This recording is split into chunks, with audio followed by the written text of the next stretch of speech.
இது ம். நானு ரஜினிகாந்த் தலைவர் இருக்காருல்ல, ஆமா. அவரோட டயலாக்ல தமிழ்ல சொல்றேன். ம். அத உன்னால பெங்காலில சொல்ல முடியுமா? ஆ. சொல்லவா?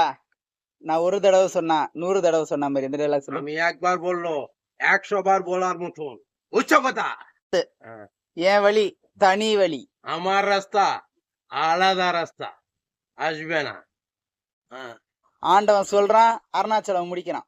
ভগবান বলে অরুণাচল শেষ করি। হ্যাঁ। இந்த சிவாஜில வரும்ல, சிவாஜி படத்துல. என் பாதை இனி சிங்கப்பாதை. அது சொல்லு. அந்த இன்டர்வலுக்கு முன்னாடி ஆமா சொல்லுவாரு. அது. আমার রাস্তা ஷேர் ராஸ்தா. நீ கேட்காத நானே சொல்றேன். இந்த சிவாஜி டைலாக் ஒண்ணு இருக்கு தெரியுமா? எப்போடா இவன் கீழே விழுவான் அப்படின்னு பாத்துக்கிட்டு இருக்கீங்களா? நெவர் நடக்காது அப்படின்னு அந்த டைலாக் சொல்றேன். பெங்காலில சொல்றாரு. কবে আমি নিচে পালাবো করি দেখছো? পালাবো না আমি। আমি থাকবে।